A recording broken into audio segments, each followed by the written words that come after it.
nace un niño, o mejor es engendrado un niño de nombre Juan Pérez. La mamá no sabe que está embarazada, pero desde que el enemigo se da cuenta de que hay un embarazo, Satanás hace un parlamento y empiezan a sacar cuenta. En la familia Pérez habitan las entidades de lujuria, adulterio, avaricia, esto y esto. Se murió fulano, se murió menganejo y se murió sultanejo, y esas entidades necesitan un cuerpo donde seguir habitando de esa familia. ¿Cuáles son los miembros de esa familia que vienen en camino? No, ahí viene Juan Pérez, ok, vamos a hacer una maqueta, un diseño de cómo vamos a contaminar la vida de Juan Pérez.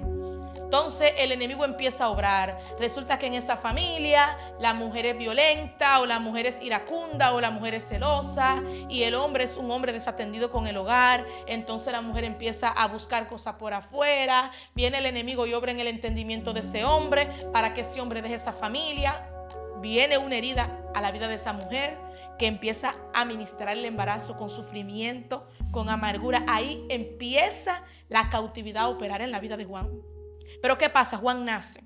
Pero cuando Juan nace, el hogar se desbarata. Entonces ya mamá tiene que ir a trabajar y dejar a Juan en la casa de un pariente.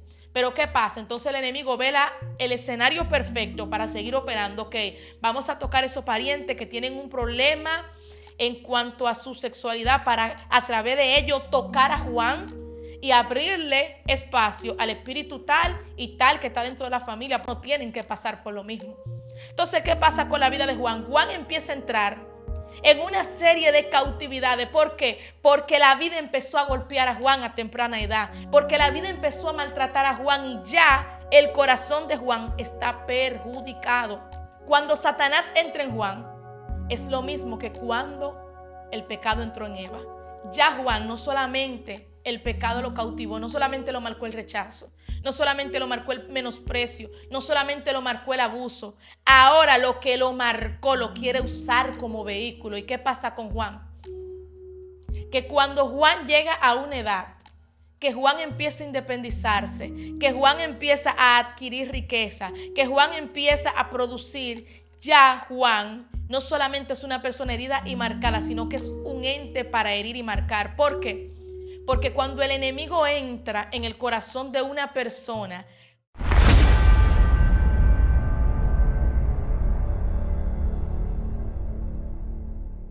Dios les bendiga. Nuevamente por aquí su hermana Yulisa García con ustedes, y esto es Enigmas del Reino. Y hoy vamos a tener una administración con una palabra muy especial, la cual se titula ¿Cómo cautivan los demonios a las personas? ¿Cómo operan los demonios para cautivar a las personas? Esta es una palabra que sé que va a ser de bendición para tu vida. Y la lectura bajo la cual vamos a estar ministrando se encuentra en la segunda epístola de Corintios, capítulo 2, versículo 11, y dice de la siguiente manera: para que Satanás no gane ventaja alguna sobre nosotros, pues no ignoramos sus maquinaciones. Padre, gracias por tu palabra. Gracias por lo que a través de ella vas a hacer en la vida de cada una de las personas, Dios mío, que se encuentran detrás de esta pantalla. Te pido, Dios mío, que tú abras su entendimiento y que las obras de Satanás que están ocultas, Dios mío, en contra de ellos, empiecen a quedar en evidencia, para que ellos empiecen, Dios mío, a salir de las tinieblas a la luz admirable. Aleluya. Para que ellos empiecen, Dios mío, a enseñorearse de las áreas de su vida donde el enemigo los está queriendo avergonzar, y empiecen a manifestar en su vida la sanidad, la liberación, la prosperidad, el bienestar, Dios mío, que tú planificaste para el hombre y la mujer le dio de antes de la fundación del mundo. En el nombre de Jesús, amén y amén. ¿Por qué hay que hablar de cómo operan los demonios para cautivar a las personas, mis hermanos? Porque cuando nosotros ignoramos la forma en que Satanás actúa, no podemos crear un plan estratégico para poder deshacer las obras del diablo. La Biblia dice que Jesús vino a poner en evidencia, Él vino a traer la luz sobre aquellas cosas que estaban en tiniebla. O sea que cuando yo me convierto, hay cosas que durante mucho tiempo, aleluya, han operado en contra de mi familia, en contra de mi salvación, en contra de mi vida, en contra de mi finanza, han operado en contra de todo lo que tiene que ver conmigo. Pero una vez yo vengo a la luz admirable, el plan de Dios es que yo sea salvo, que yo sea sano, que yo sea libre, que yo pueda ser próspero, que yo pueda ser un embajador del cielo para poder ser el canal para que Dios pueda rescatar mi matrimonio, rescatar mis hijos y todo aquello que está a mi alcance. Ahora, ¿cuál es el problema? Yo no tengo la capacidad de ejercer el gobierno de Dios para poder alcanzar cada una de aquellas cosas si yo no sé de qué manera Satanás está operando para cautivar cada una de aquellas cosas. Y hoy vamos a hablar específicamente de cómo Satanás cautiva el corazón del hombre y cómo nosotros, ahora que estamos en la luz admirable de Cristo, podemos no solamente salir de esos cautiverios, sino también entender cómo las personas que nos rodean muchas veces están atadas. Hay veces que usted ve cristianos haciendo guerra espiritual, gloria al que vive para siempre, con la mejor de las intenciones y los mejores de los deseos, pero terminamos desgastados, terminamos estropeados. ¿Por qué? Porque estamos tirando golpes al aire.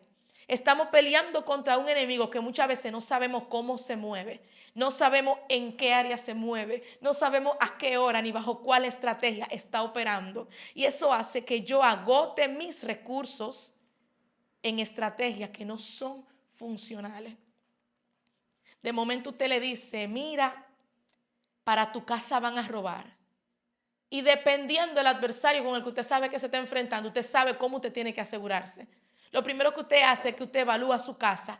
¿Cuáles son las puertas? ¿Cuáles son las ventanas? ¿Cuáles son los hierros que están débiles? ¿Cuáles son las cerraduras que están flojas? Usted refuerza su casa. Usted agarra y donde sabe que hay una puerta, pone candado, refuerza la cerradura, pone un objeto fuerte detrás, cierra brecha.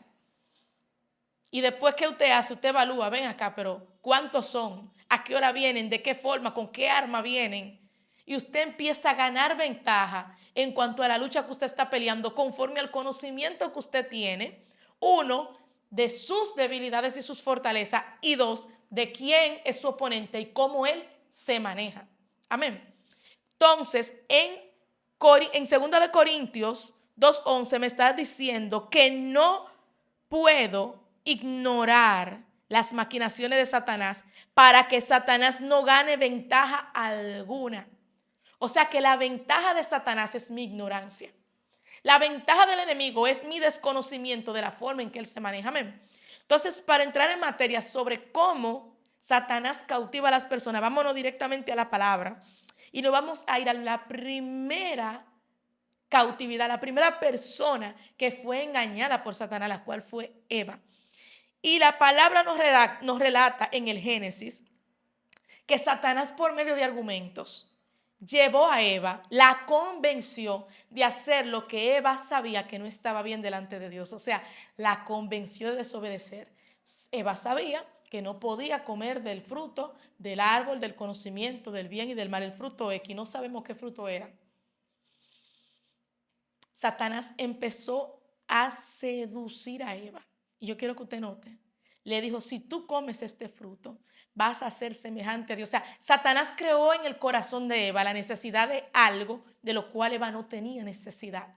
Porque Eva fue hecha de Adán, el cual fue hecho a imagen de Dios. O sea que ya Eva era como Dios.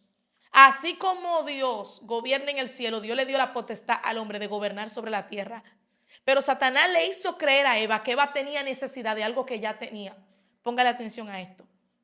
Entonces, cuando Satanás seduce por medio de manipulación e influencia a Eva de comer la manzana, Eva desobedece y Satanás entra en el corazón de Eva y usa a Eva como vehículo para contaminar a Adán. Yo quiero que usted vea algo. La serpiente no tomó el fruto y se lo puso a Eva en la boca y le movió la mandíbula. Porque ese no era el plan. El plan era hacer que la mujer desobedeciera, porque así esto iba a ser el argumento legal para Satanás entrar en el corazón de ella y poder usarla a ella como un vehículo para él entonces entrar en el hombre. ¿Y por qué tiene que ser así? El enemigo necesita que usted y yo seamos convencidos de codiciar el pecado. ¿Para qué? Para que pequemos, para él poder entrar en nosotros y gobernar todo aquello de lo que nosotros somos gobernadores. Si usted se fija, Satanás tiene mucha influencia hoy en día en la sociedad sobre escuelas, sobre personas, sobre iglesias, pareciera que el mundo entero le pertenece al enemigo. ¿Pero por qué? Porque Satanás gobierna sobre todo aquello que el hombre gobierna cuando el hombre está cautivo de la influencia de Satanás. Eso fue lo que el hombre perdió. entrar en el corazón del hombre, cautivar al hombre para así mantener su gobierno sobre la tierra. ¿Cómo así? Por cuanto todos pecaron, todos fueron destituidos de la gloria de Dios. Adán, que fue el primer hombre, fue hecho a imagen de Dios, pero después de Adán, cada hombre es la imagen de Dios distorsionada por un sistema que se llama cautividad, creado por Satanás para contaminar el corazón del hombre. ¿Por qué? Porque así Satanás usa este sistema para que todo lo que yo produzco, todo lo que sale de mí, siga estando bajo cautiverio y él pueda seguir teniendo morada sobre la tierra. Yo lo voy a explicar de la manera más llana posible. Voy a usar un nombre muy famoso en mi país, Juan Pérez. Dios libre igual de todos los Juan Pérez que hay por ahí. Nace un niño, o mejor es engendrado un niño de nombre Juan Pérez. La mamá no sabe que está embarazada, pero desde que el enemigo se da cuenta de que hay un embarazo, Satanás hace un parlamento y empiezan a sacar cuenta. En la familia Pérez habitan las entidades de lujuria, adulterio, avaricia, esto y esto. Se murió fulano, se murió menganejo y se murió sultanejo, y esas entidades necesitan un cuerpo donde seguir habitando de esa familia. ¿Cuáles son los miembros de esa familia que vienen en camino? No, ahí viene Juan Pérez, ok, vamos a hacer una maqueta, un diseño de cómo vamos a contaminar la vida de Juan Pérez. Entonces el enemigo empieza a obrar. Resulta que en esa familia la mujer es violenta, o la mujer es iracunda, o la mujer es celosa, y el hombre es un hombre desatendido con el hogar. Entonces la mujer empieza a buscar cosas por afuera. Viene el enemigo y obra en el entendimiento de ese hombre para que ese hombre deje esa familia. Viene una herida a la vida de esa mujer que empieza a ministrar el embarazo con sufrimiento, con amargura. Ahí empieza la cautividad a operar en la vida de Juan. Pero ¿qué pasa? Juan nace. Pero cuando Juan nace, el hogar se desbarata. Entonces ya mamá tiene que ir a trabajar y dejar a Juan en la casa de un pariente. Pero ¿qué pasa? Entonces el enemigo ve el escenario perfecto para seguir operando. Ok, vamos a tocar a esos parientes que tienen un problema en cuanto a su sexualidad para a través de ello tocar a Juan y abrirle espacio al espíritu tal y tal que está dentro de la familia. Porque cuando ellos entren van a invitar a el espíritu tal y viene un tío, viene un primo, toca a Juan de una manera indebida. Ahí entra el enojo, entra la ira, entra la amargura, entra cantidad de desórdenes que empiezan a cautivar el alma de Juan y empiezan a darle asidero. ¿Cómo así? Empiezan a crear en Juan habitaciones para más adelante seguir invitando entidades demoníacas. ¿Por qué? Porque Juan ya está en una situación de desprotección. Ya Juan entiende que él tiene que alzar la voz para defenderse. Ya Juan entiende que él tiene que hacer uso de la violencia. Ya Juan se defiende por medio de cosas que no son espirituales, pero en el mundo de Juan Dios todavía no existe.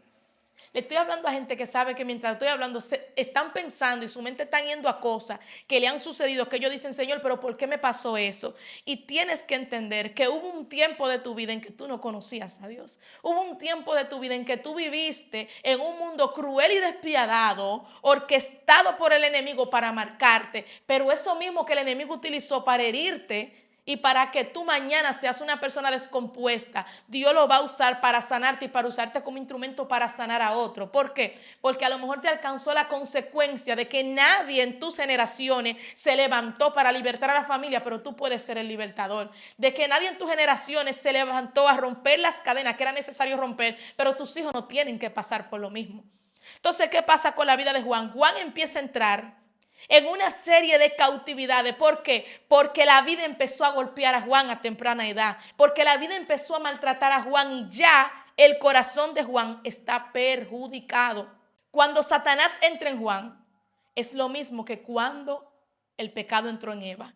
Ya Juan no solamente el pecado lo cautivó, no solamente lo marcó el rechazo, no solamente lo marcó el menosprecio, no solamente lo marcó el abuso, ahora lo que lo marcó lo quiere usar como vehículo. ¿Y qué pasa con Juan? Que cuando Juan llega a una edad, que Juan empieza a independizarse, que Juan empieza a adquirir riqueza, que Juan empieza a producir, ya Juan no solamente es una persona herida y marcada, sino que es un ente para herir y marcar. ¿Por qué? Porque cuando el enemigo entra en el corazón de una persona, produce heridas donde los demás espíritus inmundos se albergan. De momento Juan empezó a buscar el alcohol. Y lo que la gente ve es que Juan ama el alcohol, pero lo que la gente no puede ver es lo que Juan quiere ahogar en el alcohol. Ah, no, que Juan quiere vestir de una forma que no es de acorde a su sexualidad. Lo que mucha gente no ve es que Juan lo que está buscando es ser reconocido y ser aceptado de una manera u otra. ¿Por qué? Porque la única forma de amor y afecto que él recibió fue a través de que lo usaran de esa forma. Y eso es lo que él ve que ha hecho que el mundo lo acepte y lo reconozca. Y él está manifestando algo que no es su naturaleza, pero que produce que la gente lo mire. Entonces, ¿qué pasa? A veces nosotros vemos entidades que se reflejan por afuera, pero son la manifestación de algo que entró en una herida, de algo que entró en una llaga y se albergó en el corazón de esa persona. Y cuando nosotros simplemente cambiamos lo de afuera o dejamos de hacer aquello que el hombre ve que está mal sin sanar la herida de adentro, nosotros estamos dejando abierta la puerta por donde el enemigo vuelve y entra. ¿Qué pasa? La estrategia del diablo para cautivar al hombre es la cautividad. ¿Y qué es la cautividad? Es una organización que trabaja a nivel individual, familiar, social, regional. La cautividad opera en todos los estratos de la vida del hombre. No es que simplemente lo que pasó en la familia de Juan, es que cuando Juan vaya a la escuela, los mismos espíritus de rechazo que vienen trabajando en él le dejan marcas en el mundo espiritual, y donde quiera que él va, los demonios que lo ven ya ven cuál es el background, cuáles son las marcas que él tiene, y operan para seguir fortaleciendo los sentimientos de rechazo que ya hay en el corazón de él. De momento fue que se perdió algo en la casa y la culpa se la pegaron a Juan. Pero Juan va a la escuela y Juan quiere en la escuela escapar de cómo él se siente en la casa. Pero los espíritus inmundos que también hay en la escuela, cuando ven en el mundo espiritual que Juan viene con la marca de la culpa, del rechazo, organizan y orquestan situaciones donde pasen cosas para que verdaderamente el corazón de Juan se convenza de que él es una persona rechazada. ¿Y qué pasa? Que una vez Satanás cautiva la mente de una persona haciéndole pensar cosas que no son a favor de su sanidad emocional, ya lo que sucede afuera, la persona lo ve desde una forma distorsionada. ¿Cómo así? De momento, Juan entra en una relación y una persona, la persona con quien Juan está, en un momento deja de tomarle en cuenta en un cumpleaños, en una fecha especial. Como Juan viene de una vida de rechazo, donde nadie lo toma en cuenta, Juan lo que entiende es que la persona con quien él está siendo desconsiderada con él. Y empieza el menosprecio que Juan viene cultivando a trabajar en él, aunque esa no sea la situación. Pero ¿qué pasa? Ya el entendimiento de Juan está alterado por el enemigo. Ya el entendimiento de Juan está lacerado por todas las marcas del pasado. Y ya Juan, aunque quiera ver las cosas de una manera amorosa y de una manera pacífica y sana, no puede. Porque Juan está herido. ¿Qué pasa cuando se llega a este punto? La cautividad ha entrado en el hombre. Y cuando la cautividad entra en el hombre, la cautividad usa al hombre para hacer su propio sabotaje. ¿Y dónde podemos ver esto en la Biblia? En la historia de Moisés. Moisés día a día tenía que convivir con la irritación del pueblo. ¿Y qué sucede? Que llegó un momento en que la irritación fue tan grande que Dios le habló a Moisés y le dijo, háblale a la peña. Pero Moisés ya estaba por así decirlo, alterado. ¿Y qué hizo Moisés? En vez de hablarle a la peña, la golpeó. Y Moisés fue privado de entrar a la tierra prometida. Él se autosaboteó porque no tuvo un manejo emocional de lo que estaba sucediendo. ¿Por qué? Porque ya él venía siendo golpeado una y otra vez por la rebelión del pueblo que Dios le confió. De momento, nosotros estamos viendo guerra afuera y lo que no sabemos es que la guerra que estamos viendo afuera no hemos podido vencerla porque dentro de nosotros ya hay cosas que el enemigo ha sembrado que nos desautorizan para poder pelear con lo de afuera. ¿Y por qué le digo esto, mis hermanos? Porque muchas veces venimos a la iglesia y lo que nos convencen, tú tienes que pelear, tú tienes que hacer guerra espiritual. Yo no puedo vencer afuera lo que no he vencido adentro. Cuando Satanás logra llevarme a este punto de entrar en mi alma, de herirme y de sembrar cosas en mi pensamiento, yo soy el instrumento que opera para hacer mi propia guerra y mi propia rebelión. ¿Por qué? Porque el bien que quiero no hago, sino el mal que mora en mí. ¿Qué es lo que le decía Pablo? Entonces, de momento usted es cristiano y usted quiere actuar como una persona cristiana, quiere manifestar una libertad, experimentar una libertad que todavía hay áreas de su vida que siguen cautivas porque hay cosas que no han salido a la luz, que no han sanado, cosas que el enemigo hizo en el pasado que yo no he resuelto, que están alterando mi presente y me desautorizan. De momento yo quiero ministrarle al niño para que deje de ser rebelde, pero el problema de la rebeldía del niño es que esa rebeldía la cultivé yo a través de la violencia, porque no tenía paciencia para escucharlo, para prestarle atención y todo lo resolvía. Mira, vete que yo te atiendo en otro momento, ahora no puedo, tú siempre tienes un problema, me tienes cansada, me tienes harta. Y empecé a cultivar insensibilidad en el niño y ahora el niño no me escucha porque yo no lo escuchaba. Eso es una demostración de cómo el daño que hay en mí afecta al otro. De momento, yo quiero ministrarle a mi cónyuge para que mi cónyuge sea más atento y amoroso. Pero lo que le está ministrando realmente es la mujer egoísta que él ve que yo soy, que todo es para mí, que yo solamente soy sensible conmigo, que solamente reconozco mi problema, que no tengo sensibilidad, que no tengo empatía para con él. O viceversa, de momento el hombre lo que está mirando, aleluya, es que él quiere que la mujer sea más respetuosa, sea más atenta con él, pero lo que la mujer está viendo es que ese hombre es desconsiderado, es una persona económicamente cautiva, que no colabora con lo de la casa. Entonces hay veces que nosotros, aleluya, descubrimos que nosotros no tenemos autoridad sobre lo de afuera y es la misma intervención de Dios haciéndonos entender que somos desautorizados por las tinieblas porque hay cosas dentro de nosotros que no hemos resuelto. ¿Por qué no le he podido resolver? Porque Satanás durante mucho tiempo usó la cautividad que estaba afuera para cautivar lo que estaba dentro. Usó aquello sobre lo que él tenía gobierno para poder alcanzar lo que él no tenía gobierno, sobre que él no tenía gobierno sobre mi alma. Pero una vez él logró entrar, una vez te marcó el hecho de que papá se fuera de la casa, una vez te marcó el hecho, gloria a Dios, de que te abandonaran, una vez te marcó el hecho de que te acusaran, una vez te marcó el hecho de que te violentaran en una etapa de tu vida, ya todo lo demás está dentro. Y el enemigo lo que trata es de mantener esas ataduras. Por eso es que de tiempo en tiempo la gente repite los episodios de dolor. La gente repite relaciones donde ve la misma marca, donde ve lo mismo abuso, donde ve lo mismo rechazo. Porque el enemigo de tiempo en tiempo trata de usar las diferentes áreas de nuestra vida, que si el matrimonio, que si los hijos, que si el trabajo, para revivir escenas del pasado, para mantenerla a la gente atada. No puedo vencer muchas veces el mal de afuera porque sencillamente ese mal empezó dentro de mí. Yo le quiero ministrar al rechazo que opera afuera, a la persecución que opera afuera, pero esa persecución tiene legalidad porque dentro de mí hay cosas que no han sido resueltas. ¿Cómo lo vemos esto? Lo vemos en la palabra también con David. ¿Por qué si David era un hombre que había matado a Abigel, el que llega, mató a media filistea, no podía mandar a matar a Absalón?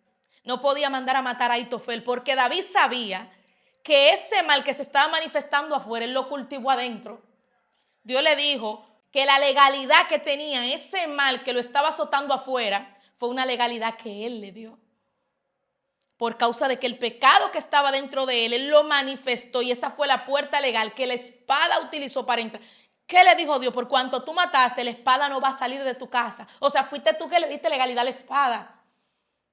El mal que afuera me está haciendo guerra, más que servir para decepcionarme y frustrarme, es el argumento que yo tengo que tomar para hacer una introspección y ver qué es lo que está mal dentro de mí, que el enemigo tiene derecho. Porque yo le voy a decir algo. Hay mucha gente que dice, no, el enemigo fue vencido en la cruz del Calvario y él no tiene derecho de tocarte, no tiene derecho de alcanzar a tus hijos. ¿Y por qué lo hace? El enemigo no tiene derecho de invadir tu territorio ni entrar a tu casa. ¿Por qué lo hace? Yo quiero que usted entienda algo. La fe no es una fe incoherente. ¿Cómo así? Yo tengo que tener argumento para creer lo que yo creo. Si yo creo que Dios me protege y que el enemigo fue vencido en la cruz del Calvario y yo estoy viendo la manifestación de lo contrario, que el enemigo invade mi casa, que el enemigo invade mis hijos, que el enemigo toca a mi esposo, que el enemigo cautiva áreas de mi vida y me acosa con pensamientos indebidos, yo tengo que saber que hay algo que está mal, que hay una brecha, que hay una legalidad que Satanás está utilizando. Porque la Biblia es cierta, es correcto, es verdadero lo que dice la palabra. Pero si yo estoy viendo que lo que se está manifestando es contrario, yo no puedo invalidar la palabra. Ni tampoco puedo hacerme creer que no, que es la voluntad de Dios que yo esté mal. No, yo tengo que hacer una introspección y evaluarme y decir, Señor, ok, como yo sé que no es tu palabra la que está mal, dime qué es lo que está mal en mi vida. Dime qué es aquello que yo tengo que arreglar para que yo pueda ver resultados distintos. Cuando yo me hago esta serie de preguntas, yo puedo entonces autoexaminarme y saber que hay cosas en mi corazón que Dios quiere ilustrarme. Santo es el que vive y reina por los siglos de los siglos. Si usted se fija en algo, lo que había en el corazón de David terminó siendo expuesto. ¿Y qué quiere decir eso?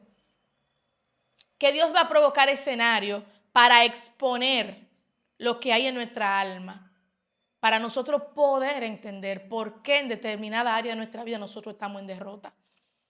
Cuando Pedro está con Jesús, Jesús le dice, Pedro, me han pedido para zarandearte. Y yo imagino a Pedro pensando, sí, pero usted, maestro, le dijo que no al enemigo porque yo soy un siervo. Y Jesús, pero yo he orado para que tu fe no falte. Y Pedro, ¿cómo así? ¿Cómo así, maestro? Que tú has orado para... Sí, Pedro, porque tú tienes que ser expuesto. Todos nosotros en determinados momentos somos expuestos a situaciones difíciles. Y cuando en nosotros hay cosas que no han sido resueltas, estas situaciones no vienen para que nosotros nos sintamos desautorizados ni nos sintamos frustrados, sino para que nosotros hagamos una reflexión de cómo el pasado dejó semillas dentro de nosotros que tienen que ser abortadas. Cuando Jesús le dice a Pedro, me han pedido para zarandearte, yo voy a orar para que tu fe no falte. Le está diciendo, yo voy a orar para que tú te puedas aferrar a lo que tú has creído. Porque la semilla del pasado busca abortar la semilla de la fe. La semilla del pasado es ese pensamiento que te visita y te dice, tú fuiste maltratada y el esposo que tú tienes vino también a maltratarte y herirte porque nadie te ama. Y la semilla de fe es lo que dice la palabra, que aunque padre y madre me dejare, con todo Dios estará conmigo. La semilla de fe, esa palabra que Dios te sembró de que Dios iba a restaurar tu matrimonio. Y el enemigo viene con la misma boca del mismo esposo a recordarte el pasado para que tú creas que estás viviendo la misma situación. Y no es lo mismo, porque ahora yo tengo una palabra.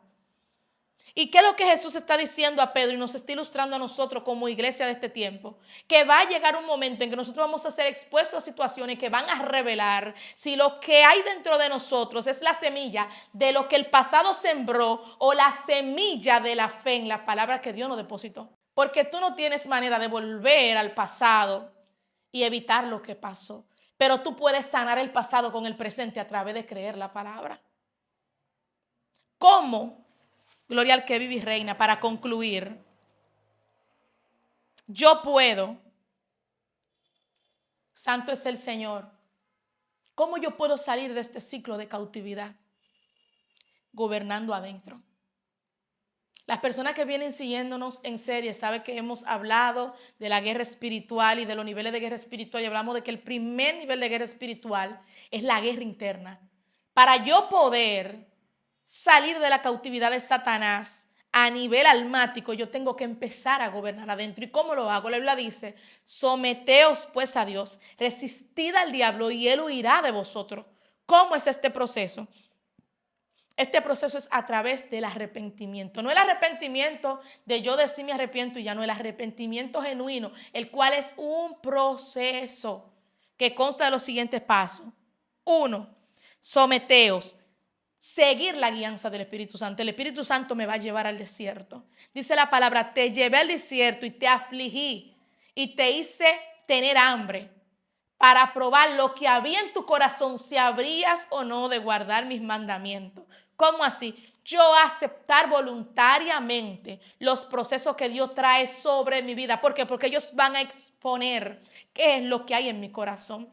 Cuando Dios te lleva a ese ambiente de pobreza y necesidad económica, es que se ve cuáles son las marcas que ha dejado en nosotros la miseria y toda avaricia. Todo deseo de lo desmedido, de lo que no viene de Dios, de ganancias deshonestas, mujeres que vienen de una vida de vender su cuerpo, hombres que vienen de vender su cuerpo, gente que viene, aleluya, de ganar dinero de una forma deshonesta. Cuando Dios los pasa por el desierto, entran en crisis, pero en ese mismo desierto Dios los sostiene y terminan abortando la semilla del pecado, porque el sostenimiento de Dios es el que te certifica que tu pan es Dios. El desierto va a hacer que yo entre en una situación de crisis en la que se van a exponer las marcas que hay dentro de mí.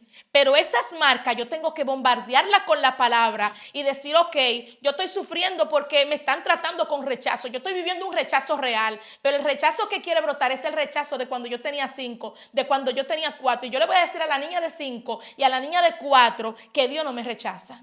Que el que rechaza es el hombre, pero que Dios está conmigo. El desierto va a hacer, aleluya, que lo que está dentro de mí brote. ¿Y qué pasa? Que cuando eso brote, yo tengo que sanar. ¿Y cómo yo voy a sanar? Por medio de la palabra, aferrándome a la palabra, guardando sus mandamientos. Por eso dice, te llevé al desierto para probarte, para saber si habrías de guardar mis mandamientos, si habría de guardar mi palabra. Allí en el desierto yo tengo que perdonar porque yo tengo que reconocer que lo que me pasó en el pasado me pasó primeramente porque yo no conocía al Dios que hoy conozco y que las cosas que yo no entendía hoy yo lo entiendo y que lo que la gente me hizo allá afuera me lo hizo porque tampoco conocía a ese Dios y que las heridas que yo le hice a los demás se las hice también porque tampoco había probado de ese Dios. Sanar me va a llevar a mí a verme como responsable de mi pecado. No culpar a otro de lo que yo soy, porque ok, eso me hirió, eso me traspasó porque yo no tenía entendimiento en ese tiempo. Pero ahora yo confesé al Señor y yo estoy diciendo que Él es una fuente inagotable y que yo vine a Él y que Él es quien me sana. Y por lo tanto yo voy a manifestar esa sanidad. Cuando yo reconozco y yo llevo la palabra a las áreas de mi vida donde yo fui marcado y donde yo fui golpeada por el enemigo, yo le quito el argumento al enemigo para poder cautivar mi presente. ¿Por qué? Porque si Satanás me hacía hacer una bocona, porque yo me sentía desautorizada por mi cónyuge, por mis hijos, porque cuando chiquita me hablaban duro y me golpeaban y me maltrataban, al yo saber que yo soy aceptada y soy reconocida por el cielo, ya la falta de reconocimiento de los hombres no me afecta, sino que yo sé mantener mi integridad y mantener, aleluya, el volumen de voz, mantener, santo es el Señor, lo que tengo que aferrarme. ¿Para qué? Para que se manifieste el reino de Dios a través de mí. No todo el tiempo usted va a ser cautivo del pecado.